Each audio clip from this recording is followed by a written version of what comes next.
This is A Game, fast acting, long lasting, with no side effects.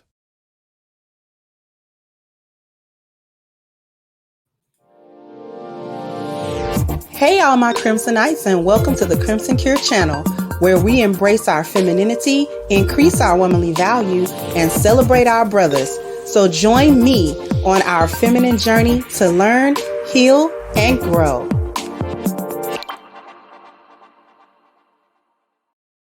Hey there, my Crimsonites, and welcome to the Crimson Cure channel. I'm your host, femininity coach, and author of The Crimson Cure, and this is my perspective. So today we have a very interesting show that we're going to cook today, and it's highly important, very critical that we talk about this, because this is definitely a conversation that I need to have with all Black women. Yes, this time I said all.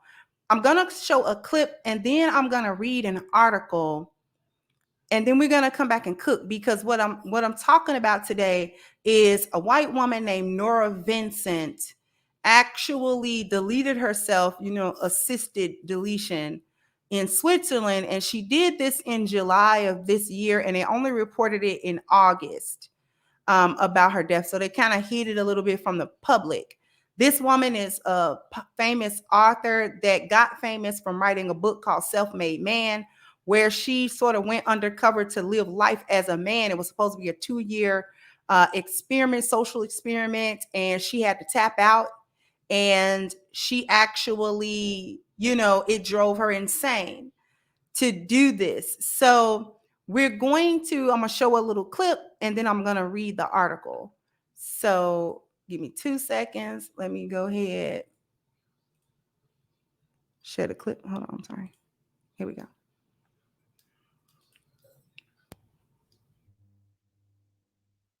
So I felt like this was pretty interesting. So a woman who disguised herself as a man to find out how it is to live as a man unalived herself due to the psychological scars of how difficult life was for a man.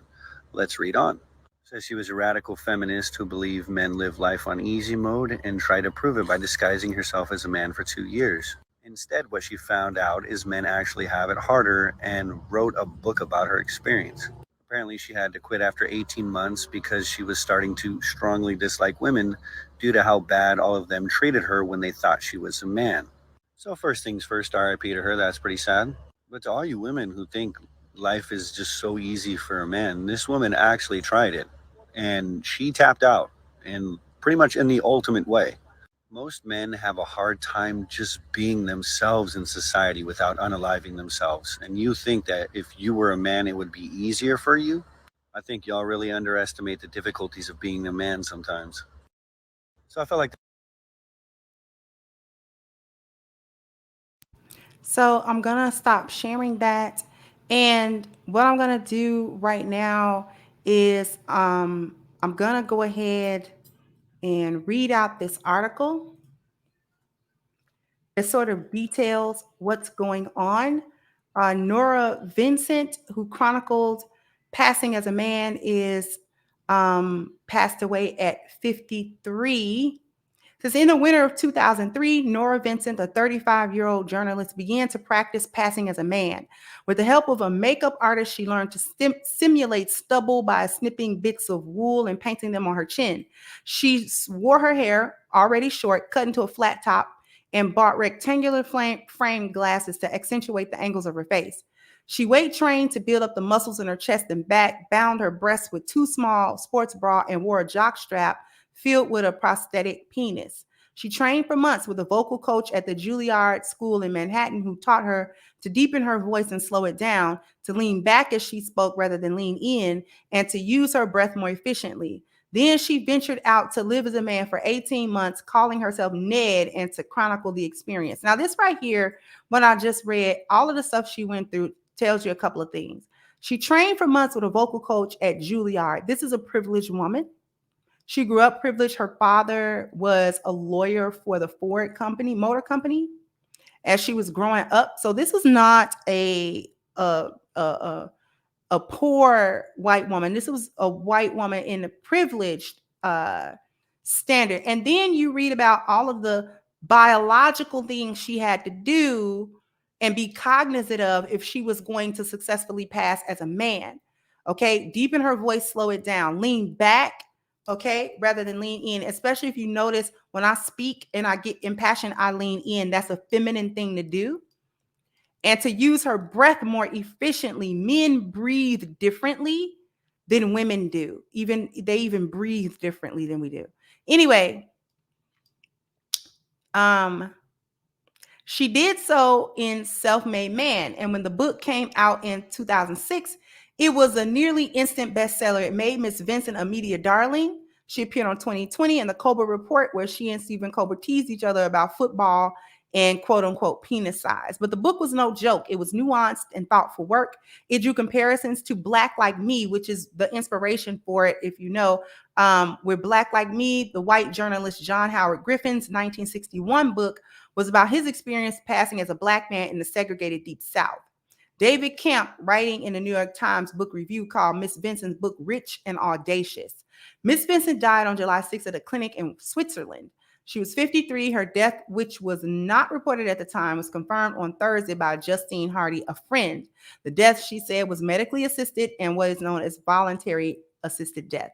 Miss Vincent was a part of the LGBT, obviously. She was not transgender, nor was she gender fluid. She was, however, interested in gender and identity. As a freelance contributor to the LA Times, the Village Voice, the Advocate, she had written essays on those topics and inflamed some readers. She was a libertarian. She tilted at postmodernism and multiculturalism. She argued for the rights of fetuses and against identity politics, which she saw was infantilizing and irresponsible. She did not believe that tea parties were members of the opposite sex after they had surgeries and take hormones, a position that led one writer to label her a bigot. She was a contrarian and proud of it. In her year and a half living as Ned, Miss Vincent put him in a number of stereotypical hypermasculine situations. He joined a blue-collar bowling league, though he was terrible. His teammates were kind and cheered him on. They thought he was they thought he was gay. Miss Vincent learned later because they thought he bowled like a girl, which he did. He spent weeks in a monastery with cloistered monks. He went to strip clubs and dated women, though he was rebuffed more often than not in single bars. He worked in sales, hustling coupon books. Now, her being rebuffed is probably something that didn't really happen too much when she approached women as a woman. But then she learned the rejection from women when she presented as a man. He worked in sales, hustling coupon books and other low-margin products, door to door with fellow salesmen who, with their cartoon bravado, seemed drawn from the 1983 David Mamet play Glengarry Glen Ross.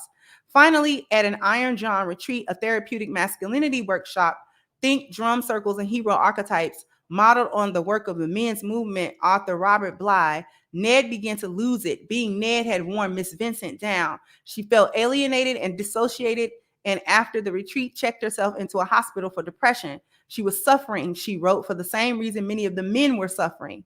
Their assigned gender roles, she found, were suffocating them and alienating them from themselves. Manhood is a leaden mythology riding on the shoulders of every man, she wrote, and they need help. If men are still really empowered, then it benefits us all considerably to heal the dyspeptic at the wheel.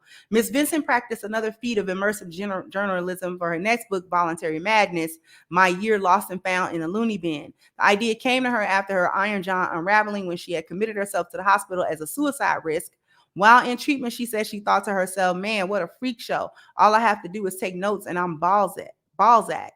What transpired was less tidy than Self-Made Man, however. As she toured mental institutions, a Bellevue-like urban one, a high-end facility in the Midwest, and finally a New Age clinic, Miss Vincent found herself increasingly mired in depression and juggling a cocktail of medication. The book's conclusion did not endear her to reviewers, as she exhorted those in extremists like her to move on and put your boots on.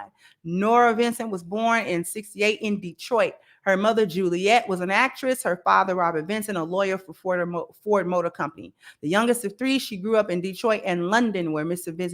Vincent was posted for a while. She studied philosophy at Williams College, where at 21, she realized she was the part of the L word, and she told the New York Times in 2001.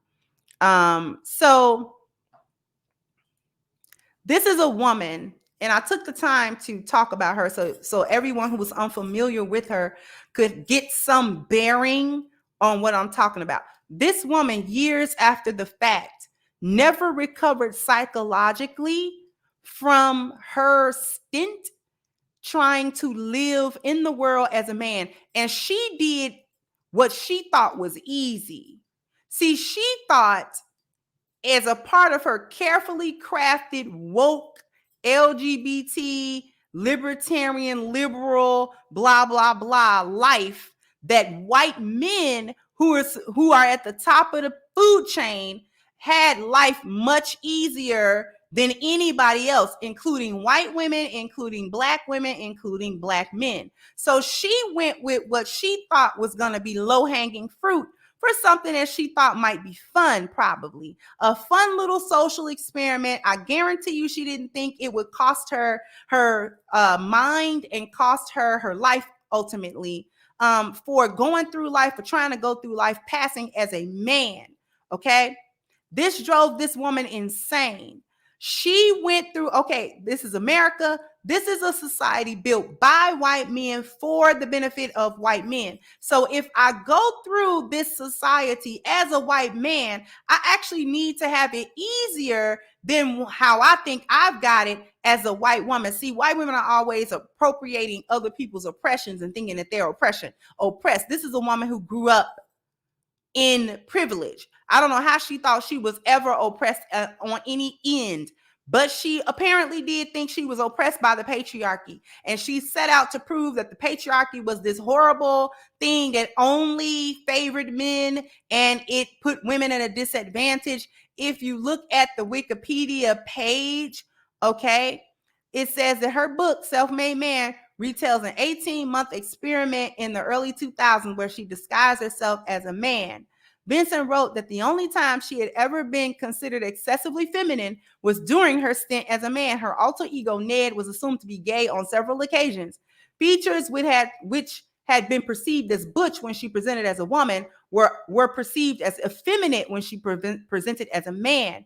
Vincent asserted that since the experiment, she had more fully realized the benefit of being female and the disadvantage of being male. Stated, I really like being a woman. I like it more now because I think of it as more of a privilege. Vincent also stated she gained more sympathy and understanding for men and the male condition, saying, quote, men are suffering. They have different problems than women, but they don't have it any better.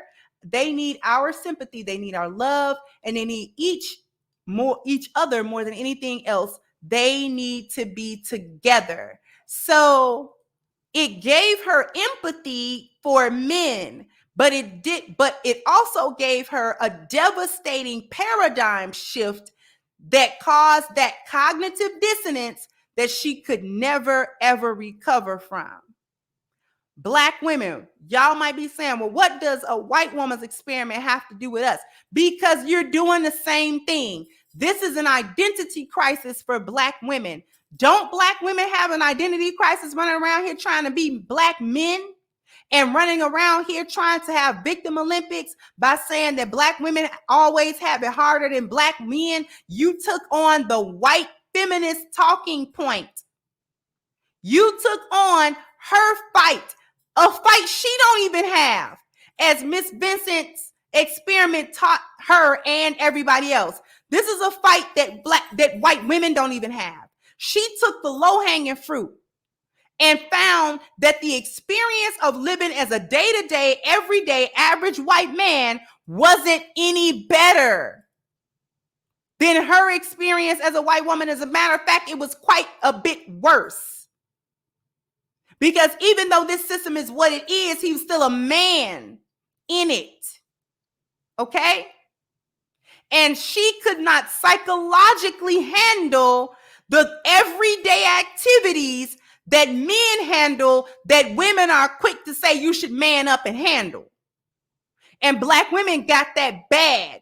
Because when we say, oh, Black men have it better in society, and you really get this a lot from hyenas and other divestors and all this other type of stuff, when Black women try to make an excuse or try to make a reason why they're ignoring Black men or why they don't like Black men or why they denigrate Black men, when they say better, they mean we think Black men have it better, quote unquote, in this society from a biological standpoint. Oh, y'all get to have sex and this and that, and nobody slut shames y'all, and all of this other type of stuff. Y'all get to do things physically that we don't do, and because of your biology, you don't get the different stigmas and blah blah blah that the women get. So obviously the women have it harder biologically than the men do. No, you don't.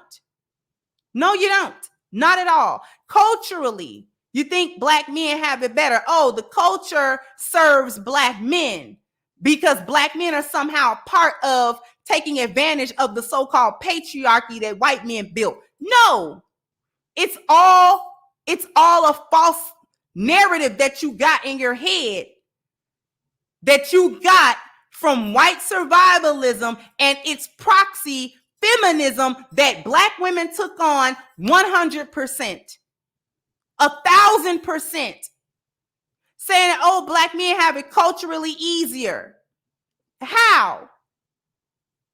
That black men have it environmentally easier by virtue of being men. Now, you won't be able to ask them to enumerate and specify how they have it better. Just everybody's supposed to think that it's better because they're men and this society favors men no matter what. Even if he's a black man and he may have some obstacles, that's not enough to be at a disadvantage over her.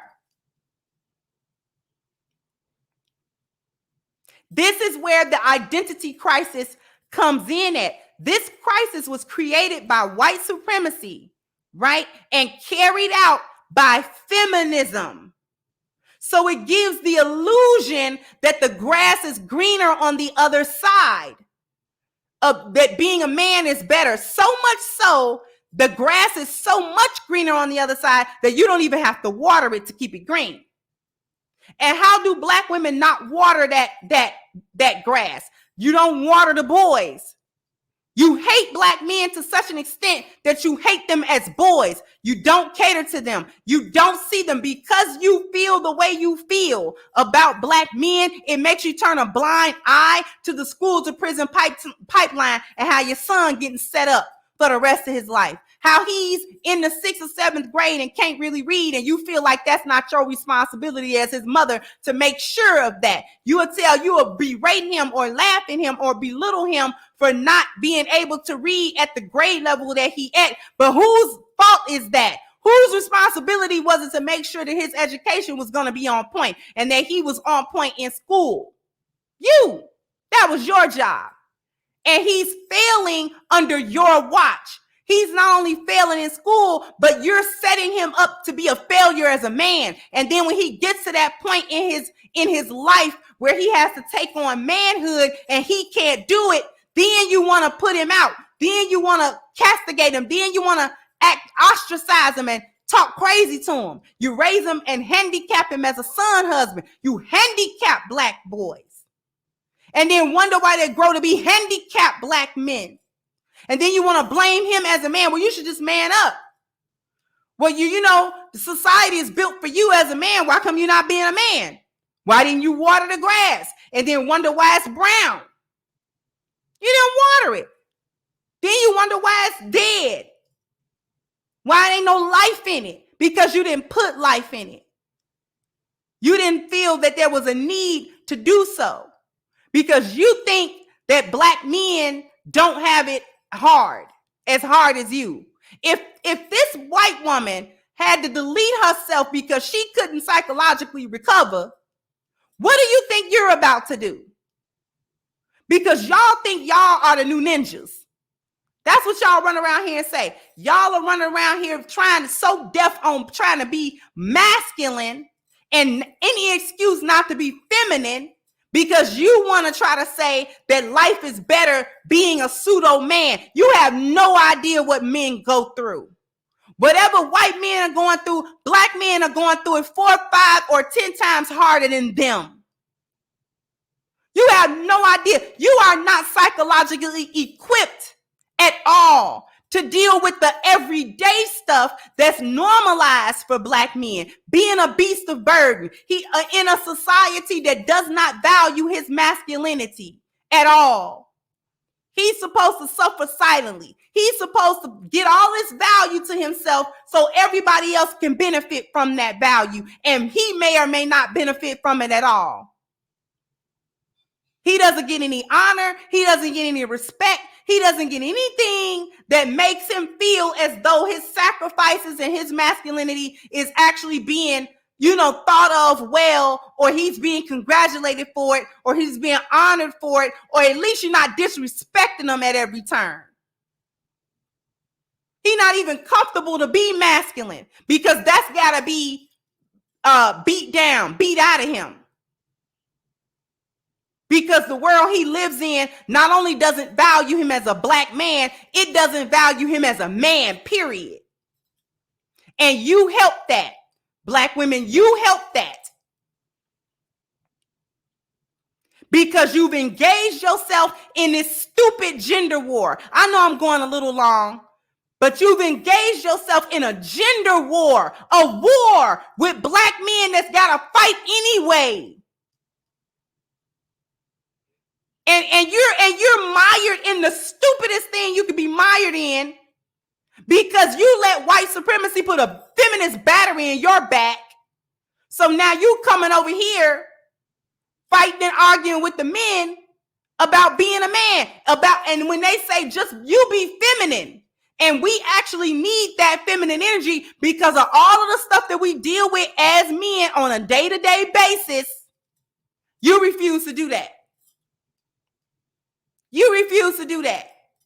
It's all fun and games being a man until you got to be a man. It's all fun and games to appropriate masculinity until you actually got to face the consequences of masculinity. That's the part that you don't want to do. And that's the part that's actually driving black women crazy. Y'all are going crazy. You wonder why you insane in the membrane. You wonder why you running around here doing this foolishness. Because y'all don't delete yourself, but y'all will delete them babies. That's how it play out for black women. You won't off yourself, but you will off his progeny. And I'm not talking about Planned Parenthood either, Planned Parenthood. I'm talking about after they born and here and breathing. You are off them babies. You will have them off. The men themselves, you will set them up so they can be offed.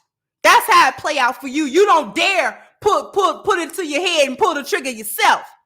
You don't dare do that. No, you gonna live, but you gonna wreak havoc everywhere because you crazy. Because can't nobody reason with you. Because can't nobody say nothing to you. This is why you can't heal, because you're afraid of the paradigm shift too. The narrative has been so carefully crafted that you're afraid of that bubble being burst. And what you gonna do then? Because when the bubble do burst for y'all, this is the stuff that y'all do. Y'all start offing people.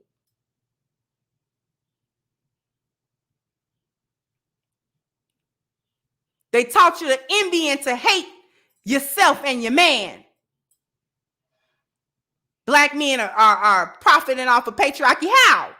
How? You will show parrot them white talking points. Show as I'm sitting here. You will take that gender studies class and come out sounding just like one of them, man. Don't have nothing to do with the real life experience of black men. He got to deal with lack of educational support. He got to deal with chronic homelessness. He got to deal with chronic joblessness. He got to deal with the consistent threat of death. And you talking about you got it worse. You want to get into a fight about it. Who got it worse? You want to get into Victim Olympics with it. You tell me if that make any sense. Y'all got to knock this all the way off. All the way off. If we intend on surviving as a group of people, you got to knock this off. There are serious psychological and mental consequences of trying to take on being a man, i.e., your identity crisis. You don't know who you are, black women. You want to be men, and it's driving you up the wall. It's driving you crazy. It's more than just being a little stressed out. You're insane.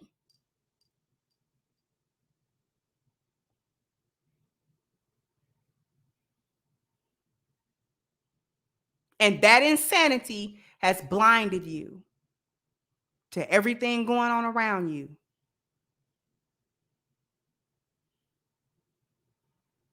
And it is destroying you, and it's destroying everybody else around you. The whole entire community is being destroyed on the back of it.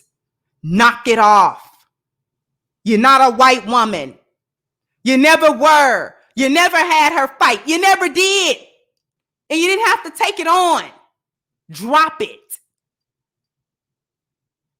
Who else needs to drop it is Black Lives Matter. We still have our petition, and we're trying to get to 6,000 signatures. We're only a few away, so please click the link to that petition in the description box. Please sign the petition, share it, and contribute to it if you can. Also, sound off in the comment section. Let me know what you think. Like, share, subscribe to the channel if you have not. Once again, I'm your host, The Crimson Cure, and this was my perspective. Bye-bye, Crimsonites. Hey guys, please like, share, and subscribe to the channel and hit the notification bell. And if you've got more to say on the topic, leave a comment down below. Also, don't forget to support our sponsor who so graciously supports this channel by clicking the description box and the link for A-Game at agameherbal.com. You can go ahead and get a 10% discount off of your next purchase using the code Kendra10. This has been yet another Crimson Cure production, and I'll catch you guys on the next one.